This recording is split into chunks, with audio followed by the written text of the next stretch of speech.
Max, the one to watch for the best in entertainment, now has live sports with the Bleacher Report sports add-on. 5, 4, 3, 2, I let one go. Stream hundreds of select live games from MLB. That's gonna go! NBA, NHL, U.S. Soccer, and NCAA Men's March Madness. We just see what we think we just saw!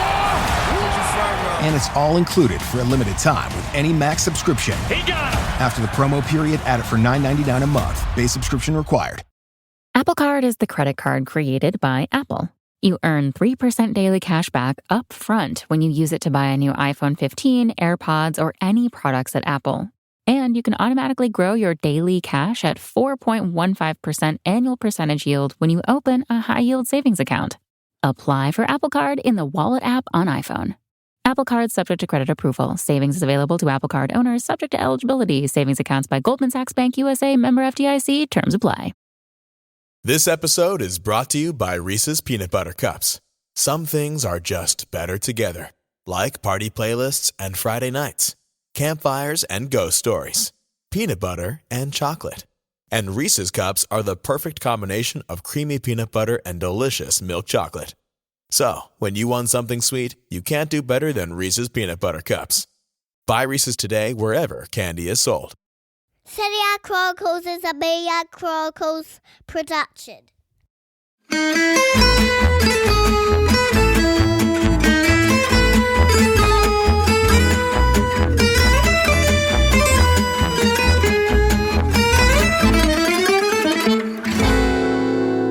Hi, everybody, and welcome to Serie A Chronicles.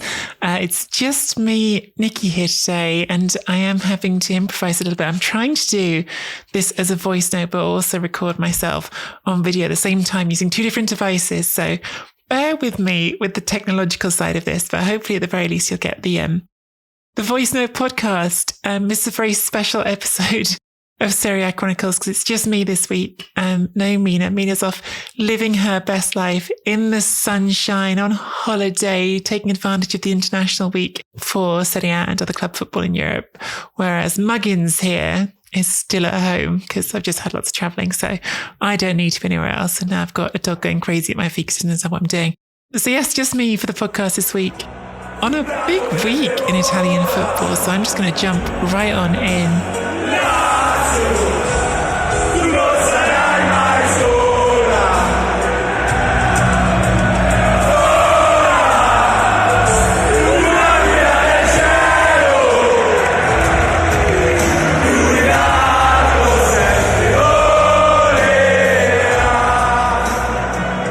Derbies where I'm going to start. I mean, I guess you could start with either of the two big derbies on Sunday night. There was the Rome derby and there was the Derby d'Italia.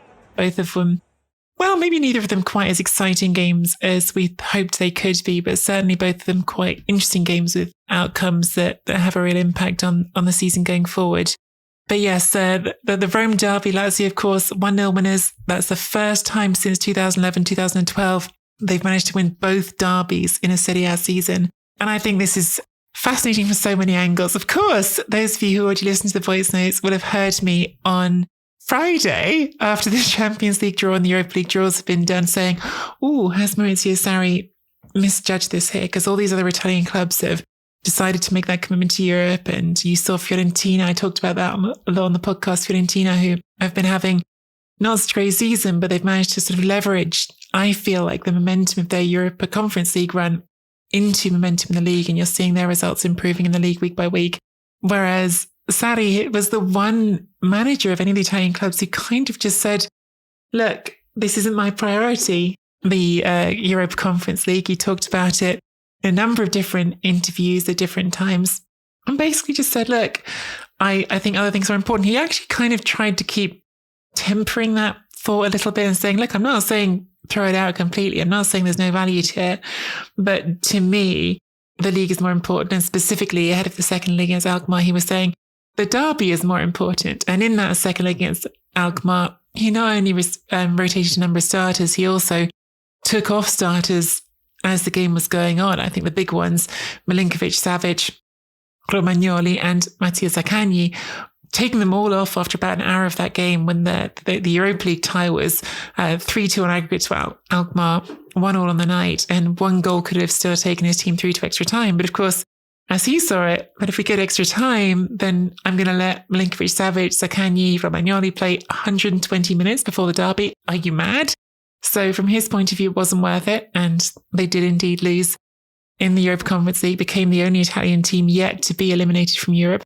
And effectively, he put all his eggs in this derby basket. And look, I can hold my hands up when I'm wrong. I was the one saying I'm not sure about this. And I did say on that podcast, I think, I guess the proof will be in the pudding of what happens this weekend. He put all his eggs in the derby basket and they won the derby. So got the result that he was looking for. Huge vindication for Mattia Zaccagni in that strategy, and a result that has just massive implications for the Champions League race. We're now going to this international break. It's always bigger ahead of the international break, isn't it? Because now everyone's got a long time to think about what just happened. But they go into the international break knowing they're going to head into April 5 points ahead of Roma, second in the table, of course, pending Juventus's appeal. Juventus could still go ahead of them if they get their 15-point penalty vacated. But even in that case, they would still be Lazio in a really strong position to qualify for the Champions League, which is something they have done only once in the last 15 years. So a huge result for them. And vindication for Mattia Zaccagni. It's hard not to sort of frame this in from the perspective of the red card for Roger Ibanez after just half an hour of the game, because of course everything changes with that happening.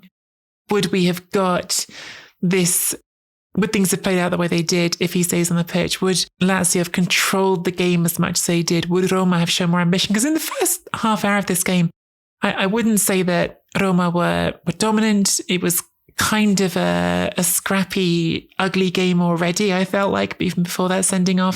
But once the sending off happened, you saw Roma slip very easily into a mode in which I think they are quite instinctively comfortable, which is to say, okay, we're just going to defend. And of course, they did that against Real Sociedad in the Europa League very well on Thursday night. They'd only just done that. In that game, I think they had less than 25% possession against Sociedad, and they were able to defend it and hold out and get a 0-0 out of it. And I think it was a very natural position for Roma to go to after having Ibanez sent off to retreat into that. But of course, then it colours the whole game. And I think that perhaps in that second half, you see vindication for Sarri on several levels, not just on the fact that his team won the game, but in the way that it happened, because I felt like Roma on 10 men just inevitably tired. And leading up to that goal by Mattia Zaccagni, there was a series of chances in quick succession. Pedro got in behind the defence on the right. Luis Alberto had that swerving shot from outside the box that forced Rui Patricio to react well to save. Felipe Anderson had that shot that was actually offside, but certainly required an incredible save from Rui Patricio.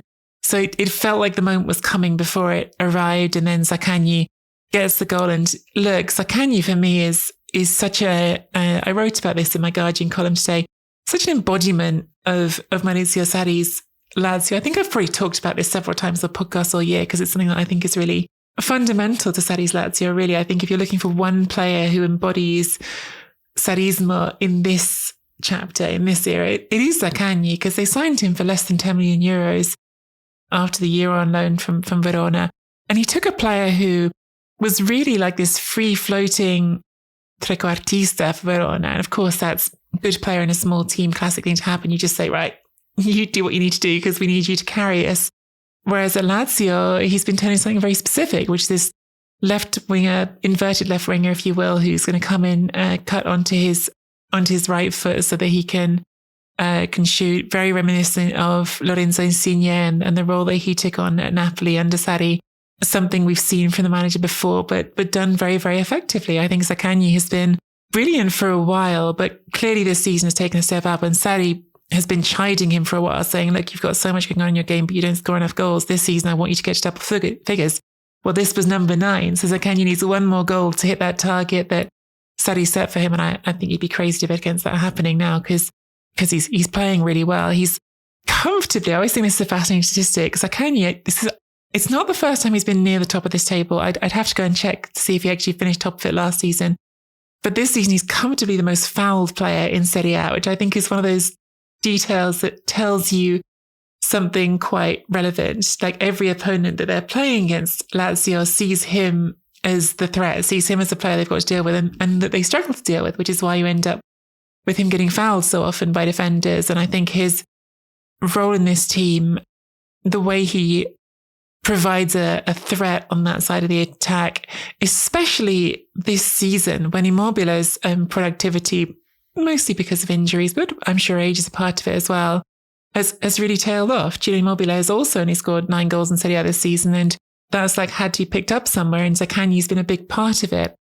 I think Zaccagni's been brilliant. I think it was really his day together with Sarri's day. Of course, there were the scenes at the end where he's climbing up onto the Curva. I was quite worried for him at a certain point. I was worried he wasn't going to get up there. He looked like he was really struggling to get up there, and you thought, God, this is someone you don't want to get hurt in a ridiculous trying to climb up the stands scenario.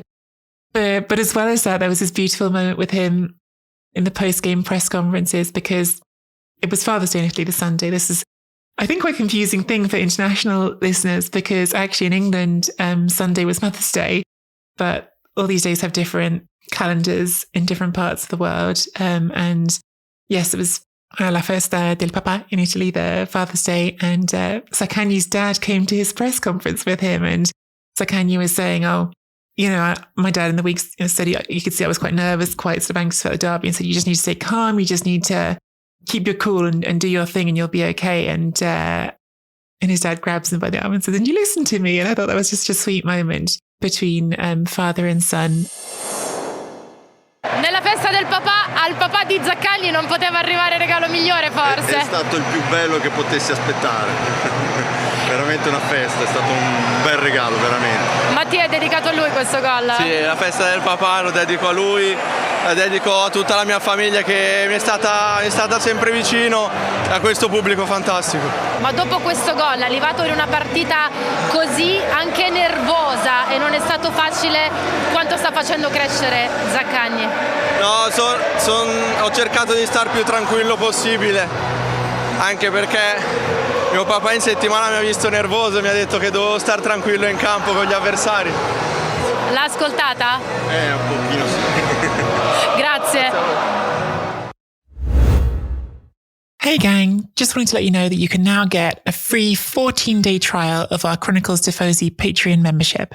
Subscribe now for free for 14 days to get access to all of our full episodes, solo minisodes, bonus content, even behind the scene bonuses like our chats about football, and of course our chats about life in general. You can also get the entire back catalogue of Serie A Chronicles content. So head over to serieachronicles.com/Patreon and subscribe to the Chronicles Tifosi membership for free. Lovely moment for Zaccagni, who, yes, very much his day in the derby, very much not Roger Ibanez's day. Roger Ibanez, who's become this sort of figure of disaster for Roma in the derby. Of course, in the first derby this season, it was him who gave the ball away incredibly cheaply inside the box for Felipe Anderson, scored the only goal of that game. There were Lazio fans at this game. There have been all season, it's not new, but ever since that derby, there have been Lazio fans going to games wearing Ibanez on a Lazio shirt because he's sort of perceived as helping them more than he does Roma. So Roger Ibanez, who just can't seem to get the feel of these derbies, absolutely, for me, 2 clear yellow cards, stupid challenges to make, especially the second one, of course, when you're already on a yellow. I know some people felt like the first one maybe didn't have to be given, and sure, you can make a case for a referee in a derby could try to not give that first yellow just to try to keep a lid on things for a bit longer. But he did give it. And once you're on that yellow, that second challenge, you just can't do it. So Ibanez, very much the sort of the wrong side, the wrong face of the derby, I guess. If Zaccagni is the face of the derby for Lazio, then Ibanez and his disasters are the face of it for Roma. And look, Roma weren't terrible. Roma, especially sort of right after going that goal behind, they did force a goal. It was disallowed rightly for offside, but they sort of were able to still make something happen with set piece. I felt like they had a small window after that where they had some momentum. But yeah, in the end, I do think tiredness from Europe played its part in this game. Obviously, multiplied by the sending off. Without that sending off, I'll say it again, I have no idea how this game goes without that sending off. But with that sending off, tiredness plays a part in it. And look, Lazio are a really good at the back these days. This was their 16th clean sheet in Serie A, which is pretty extraordinary in 27 games. And I think that really sort of speaks to the other great part of Maurizio Sarri that we forget about in amongst all the talk of Sarri's small Sarri ball that follows him around and the passing triangles. And it was a lovely little passing triangle, by the way, that set up Zaccagni for the goal. I can't remember everyone who's involved in it anymore. Certainly Luis Alberto and I think Felipe Anderson and one other involved in that little passing triangle on the left-hand side that ends with Anderson just prodding the ball through for Zaccagni to make that run in. And we all think about that with Sarri, those passing triangles, but he's also at the sort of start of his breakthrough into Serie A was reputed as this smart defensive coach, and he's got that defense really, really tight. 16 clean sheets, a pretty serious platform when you're trying to just build consistency and qualify for the Champions League. And his team goes, as I said, into April now in position. Lazio are 5th in the table. They don't concede goals and they don't have to worry about Europe anymore. For better or worse, would you rather support a team that goes for everything, that tries to win in Europe as well? I think no Roma fan would trade back that experience of winning the Europa Conference League, winning a European trophy as a club that doesn't get to do that very often. And I think that lots of clubs should be envious of winning European competitions. I think there's something telling in Sarri's own comments where his sort of justification for going out of the Europa League was that maybe we're just structurally not built to compete on this many fronts. And it was like, okay, but you're competing right now in Serie A to try to qualify for the Champions League. So is the idea to get into the Champions League and then abandon it as quickly as you did this? And all I can say on that is I hope not. We want to see Italian teams going into Europe and doing what they've done this season and impressing us. But those, I guess, are questions for another day. You can only react to what is happening, not guess the future. And they did a brilliant job at the weekend, and Sarri was rewarded for putting his focus where he did. So congratulations to Lazio. It was not a beautiful derby di Roma. It was not a beautiful derby della Capitale. Obviously, Ibanez was not the only red card. You had people sent off from both sidelines after that scuffle in the first half. You had Marisic and Cristante sent off at the end of the game for scuffle on the pitch. It was a derby. It was a derby which meant a lot to both teams. It was a derby that I think has done Roma some potentially lasting damage, because put the suspensions together with players already missing from that squad, and they're going to come back from this international break missing pieces with a tricky run to come. I think on paper Lazio's running looks a little bit tougher, but again, that's not the thing that everyone's thinking about right now. Now you go away for international duty, you don't know who's going to come back in what conditions. So we shall see on all of that. But again, congratulations to Lazio on winning the derby. And sorry to poor producer Simon, who has to listen to me do the first 15 minutes of this all about Roma not winning a derby. Tough season for Roma on that front, especially after, by the way, Mourinho got his digs in early on this one. I said it on the voice note on Thursday, but little cheeky remark after the Thursday night game saying, oh, now UEFA's going to have to pay to fly the Conference League trophy somewhere else. It could have stayed here in Rome. So I think Luis Alberto in particular after this game was hammering the who laughs loudest line, saying he was going to enjoy going out and having a glass of wine in the city, which perhaps it will be hard to do for Roma's players the next couple of days. Anyway, enough of that. On to the Derby d'Italia, the next game on Sunday night. Juventus beating Inter 1-0. I mean, just from a spectacle point of view, neither of these two games was wonderful. Neither of them was a joy to watch. Actually, I was enjoying, to go back to the Derby di Roma for 1 second, I was enjoying Sarri being really sort of frank about, I didn't really know what Mourinho said about us. And in general, Sarri's actually quite like Mourinho. I think they actually have quite a similar sense of humour. And I think Sarri laughs along with Mourinho a lot. But he said with the Rome derby, actually, I'm sad he's not there because he's part of the show. He's part of the spectacle. He used that word, the show. And I think he has an understanding, Sarri, despite not being a showman himself, of what people enjoy. And I think he's probably right, although we certainly got the sort of ill temper that Mourinho has brought all season. And, Mourinho's been sent off 3 times this season. Oh, there was one more thing I was going to mention. I'm sorry, I will get to Derby d'Italia. I was going to mention that my sort of, just random observation that I made with these games. Mourinho has been sent off 3 times for Roma this season.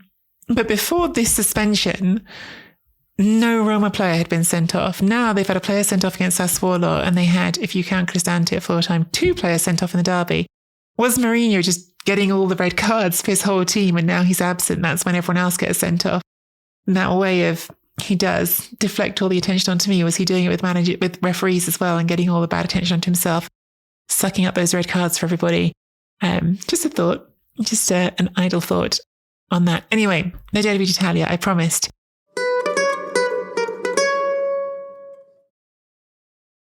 1-0 to Juventus at San Siro. It's a big win for Juve, and a sort of significant little landmark here as well. It's the first time they've won both games and kept clean sheets in both games against Inter since the 70s, since 1976-77, according to Opta. It's a big deal, actually. Like, you don't see Inter get squashed by Juventus that often this comfortably. And I think that's what was striking for me about this game, was how comfortable Juventus were for so much of it. I think really disappointing from Inter, not completely without reason, to sort of qualify some things from the Inter standpoint. Look, Bastoni and Skriniar injured. It's a big difference to that Inter defense when you're missing really important parts of the back line. And I think perhaps for that reason, well, not for that reason, but I think it's fair to sort of acknowledge that part of the defensive struggle that Inter had in this game does come down to that, does come down to the state of their defense. Because they were really, I feel like I'm not explaining myself well. So I need to bounce off sometimes. What I'm trying to get at is there was no great sort of tactical masterpiece on either side in this game. What there was much better execution from Juventus. Juventus had a clear idea of how they were going to win this game. And I think you saw a nice sort of blend of some effective high pressing at the top of the pitch with Kostić, with Vlahovic, with the guys pushing on from midfield with Rabiot and Fagioli pushing on when they needed to. And then really, really solid defending from the back three. I was thinking, is this Federico Gatti's best game in a Juventus shirt? And I think that might be me going too far, because I think what it really is the game that stood out most to me, which is not the same as his best game. I can't say that I've paid as much attention to him in every game that he's played as I did in this one. I was watching him a lot because I really felt like once they got the lead, Juventus, they were solid as a rock. And look, Bremer's come into that role and settled better and better over time. But I thought Gatti in this game was really unflappable. And there's definitely times this season when he has been very flappable. So perhaps a really encouraging moment for him and how he's developing.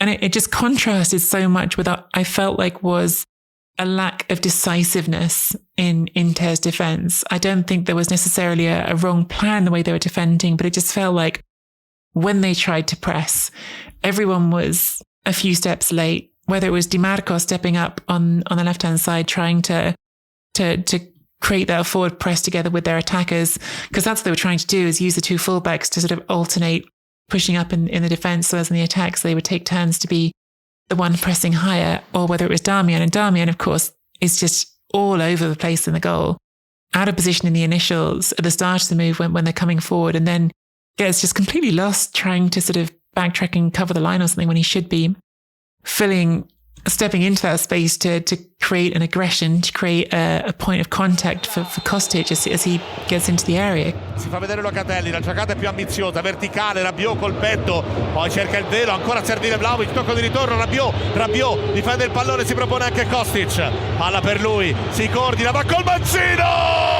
e fa 1-0 Juve, passa la Juve, 23esimo, ha avuto tutto il tempo per organizzare la battuta mancina e per trovare l'angolo lontano, vantaggio bianconero a metà primo tempo. Kostić has way too much time to have that shot, and that's Darmian needs to be there closing that down. So I just felt like execution was the big difference defensively between these two teams. I think Inter were a step slow all game. And again, maybe it's tiredness, right? Maybe this is the same discourse that we're having with Lazio and Roma. Maybe this team's just played too many games, or at least some players have. But Dumfries had a nightmare, and I think is really not had a brilliant season, but it feels like it's got worse and worse since the World Cup. And again, maybe it's just tiredness, but really looks at this point like Inter missed their moment when there was at least a bit of buzz around him after the World Cup, even though it was an imperfect World Cup, honestly, to try to find a buyer, but not a good game for him at all. By contrast, I don't want to get ahead of myself with Juventus because I think they're still also really imperfect. I think there's still a lot there that isn't great.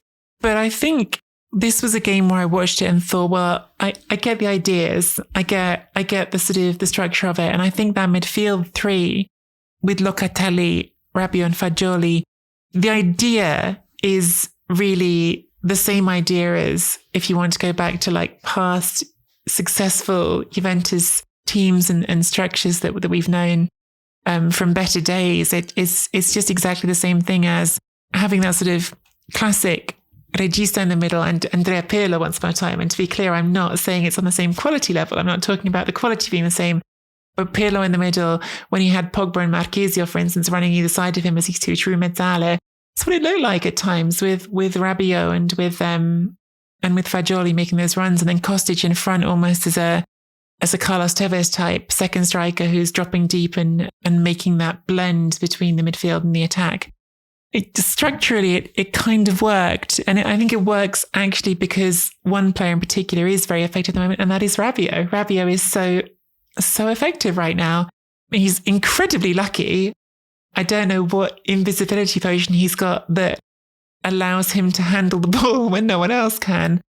You know, a week ago we were talking about a handball from him leading into a goal, and I thought, well, look, it looks like a handball to me, but I can understand from the referee standpoint, if you're looking for the VAR standpoint, if you're looking for the sort of incontrovertible evidence to overturn a referee's decision, maybe it's not there. Maybe most of us would have given this on first glance, but because no one did, maybe I can see it. This one, I don't understand at all, honestly. I cannot personally fathom how the VAR booth did not see a handball from Rabiot as he brings the ball down in the build-up to goal, because to me, it's clear as day. I don't think you need a million camera angles. There's any one of a number would tell you that ball strikes his arm, and not just strikes his arm, but that arm helps him to control the ball.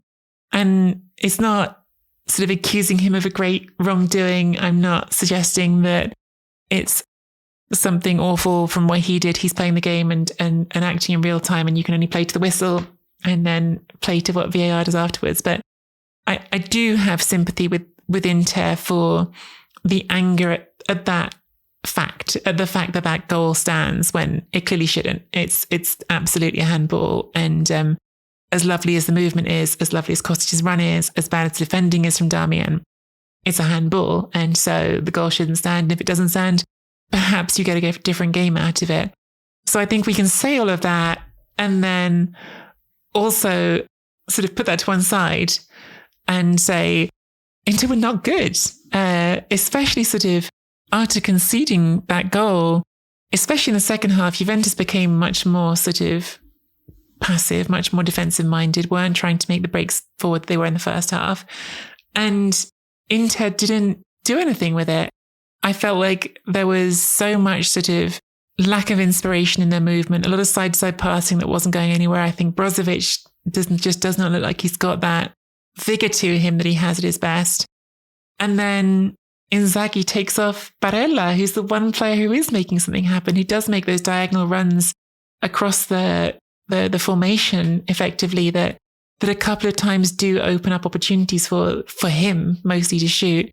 And I know we've talked about it so many times, Inzaghi and his sort of anxiety about yellow cards and taking off players who are on bookings. But I think in this game that you need to win, you can't take off your best player. You can't take off your one player who might make something happen. I actually wonder if I also think he shouldn't have taken off Lukaku. Lukaku's imperfect, but at least he has, I certainly sort of I feel like his fitness just isn't where it needs to be. But I still felt like as long as he was on the pitch, he carried a certain menace, he carried a certain threat. And when he was off, that threat was diminished. So I did feel like this was a game where Inzaghi got his changes wrong. And I think that adds a big part of this story as well. I think overall, my feeling is two things are true. I think it's a scandalous refereeing decision and it should be a handball and the goal shouldn't stand. And I think also Juventus were the better team and Inter weren't good enough. And those two things can be true at the same time, I guess. I wanted to correct myself on something I said earlier. I can't go back and check myself. But this is what happens when you're recording without a producer and without your teammate, without Mina here to keep an eye on me. I have a feeling I said Kostić behind the attack for Juventus. I meant Sule, of course. Sule had a really sort of solid game, I thought, in that role behind the attack as the Carlos Tevez type. And I think interesting times for that Juventus team, working some things out for itself, growing into something different, but I think some promising things in amongst it. Far from perfect, but just purely on points, taking away the points penalty. So let's just talk about performance rather than whether or not the points penalty is merited, which is a whole different conversation. But just performance, this team on the pitch, it would be second without that points penalty. It would still be nowhere near Napoli. No one's close to Napoli, but Juventus, I think, are showing more consistency than any of these other teams at the top are, than Inter for sure, than Milan, who we'll get to, than Roma, who I have had high hopes for at times season, even than Lazio, who are doing a lot of things right. So some credit to Allegri after everything that hasn't been great this season. I think he's got some things working better. And yes, among the positives this game, I like the shape of the midfield. I liked Federico Gatti's performance particularly. And Bremer's really grown into that role at the back as well. So chapeau to Allegri and to Juventus, and at the same time, full understanding and empathy with Inzaghi being furious as he was at full time about that goal, because I don't get it. I don't get how VAR can award that goal. I just don't. Finisce con la vittoria della Juve 1-0 col gol di Kostić e con un finale adesso con qualche scintilla. But we just mentioned them there. Let's talk about Napoli. Another big win for them, 4-0 away to Torino.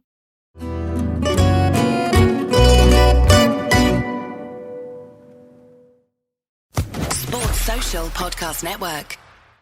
When I was diagnosed with cancer, it felt like my whole world came tumbling down. Patient Advocate Foundation is here for you, providing free one-on-one practical support to patients with a cancer diagnosis. Call us at 800-532-5274. Patient Advocate Foundation can assist in navigating disability benefits and health insurance options. PAF also helps in accessing vital services, medications, and financial resources for both medical and household expenses. Visit patientadvocate.org or call 800-532-5274.